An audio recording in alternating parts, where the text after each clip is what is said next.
Hello everyone, good morning. আজকের ভিডিওতে আমি তোমাদের সাথে শেয়ার করব যে তোমরা ছোট্ট বেবিদের কীভাবে ডাইপার ফ্রি টাইম দেবে। আমি আমার পার্সোনাল এক্সপিরিয়েন্স থেকে বলছি যে বাচ্চাদেরকে ডাইপার ফ্রি টাইম দিতে গেলে সর্বপ্রথম যেটা করতে হবে সেটা হচ্ছে সারাদিন কাছাকাছি করতে হবে। সারাদিন আমি দেখো ছাদে এসেছি, ছাদে শুধু দেখতে পাবে আমার বাচ্চার কাঁথা, প্যান্ট, তারপর তোমার হচ্ছে কাপড়, সুতির কাপড় যেগুলো, আর ল্যাঙ্গটগুলো আছে, ল্যাঙ্গটগুলো আমি ইউজ করি, ওগুলো শুধু কাছাকাছি করতে হবে। তাহলে তুমি একমাত্র তোমার বেবিকে ডাইপার ফ্রি টাইমটা কিন্তু দিতে পারবে। আমাদের কোনো জামা কাপড় দেখতে পারবে না। দেখো আমার শুধু দুই একটা কুর্তি কেচে দিয়েছিলাম, সেগুলো মেলা রয়েছে, বাদবাকি কিন্তু সব আমার বাচ্চার সমস্ত কিছু। বাথরুমে আরও আছে, ওগুলো কেচে এসে মেলে দেবো। তারপর স্নানের পরে কতগুলো কাচতে হবে। আর বেবি হাগ থেকে নেওয়া এই ল্যাঙ্গটগুলো আমি ইউজ করি, এগুলো কিন্তু ভীষণই ভালো, 12টা করে সেট থাকে এগুলো। আর নর্মাল কিছু ল্যাঙ্গট আছে, ওগুলো আমি ইউজ করে থাকি। আর ঘরে হাতে তৈরি করা আর কি কাঁথাগুলো ইউজ করি। কাছাকাছি করতে কষ্ট হয়, বর্ষার দিনে হয়তো একটু কষ্ট হয়, কিন্তু এগুলো করলে কিন্তু বাচ্চাকে অনেকটাই ফ্রি টাইম দেওয়া যায় ডাইপার থেকে।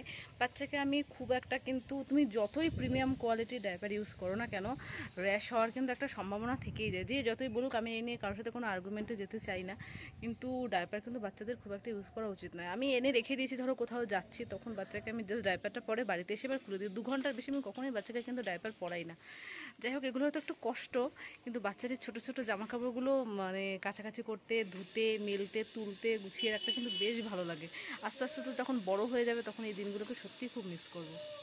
আজকের ওয়েদারটা বেশ ভালো দিয়েছে, রোদ উঠেছে, তাই ভাবলাম যে শুকিয়ে যখন গেছে তুলে নিয়ে যাই। ওখানে ছেলেকে ঘুম পাড়িয়ে রেখে এসেছি, মা রয়েছে, মার কাছে রয়েছে, এখন এগুলো তুলে নিয়ে যাই। শুকিয়ে যতক্ষণ গেছে ততক্ষণ আর ছাদের খেয়ে লাভ নেই, কখন বৃষ্টি চলে আসবে বুঝতে পারবো না।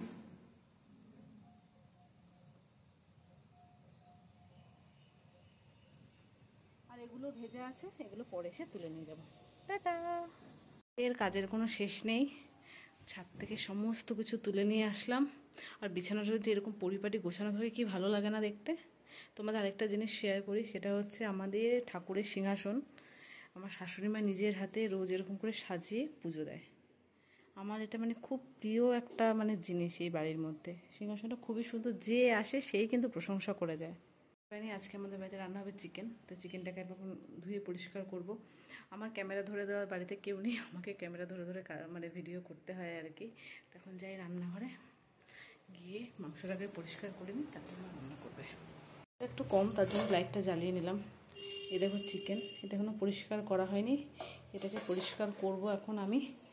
আর এটা আমাদের রান্নাঘর, সমস্ত কিছু গুছিয়ে এরকম করে রাখা। এদিকে একটা বাসনের র্যাক আছে, এখানে বাসনগুলো এরকম করে গোছানো থাকে। এটা গ্যাস ওভেন, এটা আমাদের চিমনিটা অনেকদিন সার্ভিসিং করানো হয়নি, তার জন্য এরকম ময়লা হয়ে গেছে। আর আমাদের রান্নাঘরের জানলা দিয়ে দেখো পুরো জঙ্গল। ওখানে আমি ঘুম পাড়িয়ে রেখে গেলাম, উঠে পড়েছ? হ্যাঁ। আর ঠামির সারা গা ভরে হিসু করে দিয়েছে। তাতান ক্যামেরা দেখলে কেমনও যেন স্টপ হয়ে যায়। এইখানে চলছে আমার ছেলের অয়েল ম্যাসাজ, ওর ঠাম্মি ওকে এখন অয়েল ম্যাসাজ করে স্নান করাবে। আর ও সেই তখন থেকে দুষ্টুমি করে যাচ্ছে।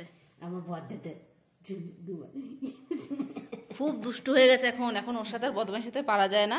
এখানে মা ওকে তেল মাখিয়ে স্নান করিয়ে দেবে।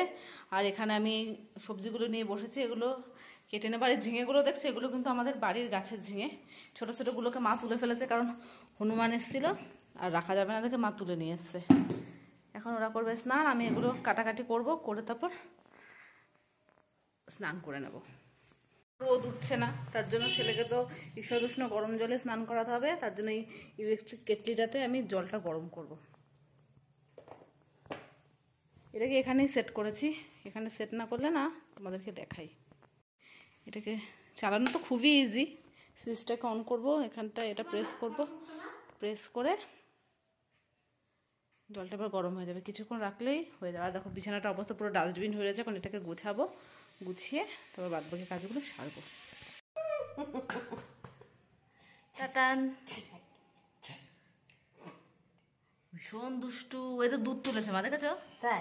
হ্যাঁ, কদিন ধরে দেখে খুব দুধ তুলছে। আমি এখানে কাজ করছি, ও দেখি ও ঠামির কোল থেকে আমার দিকে উঁকি মেরে তাকাচ্ছে। কি হলো, কি দেখছো, কি দেখছো? হয়ে গেছে, আস্তে আস্তে কথা বলছি কারণ হচ্ছে ছেলেকে জাস্ট ঘুম পাড়ালাম। আজকে যে কীভাবে স্নান করেছি বলার মতো না। স্নান করতে ঢুকেছি, মা না থাকলে মানে কিছু একটা হয়তো এমন চিৎকার করে কান্না শুরু করেছে, তাড়াতাড়ি করে বেরিয়ে এসেছি।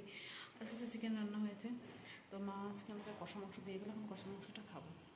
গরম গরম মাংস কষা, দেখি জিভে জল চলে আসছে, এখন এটাকে খেয়ে নিই তাড়াতাড়ি করে।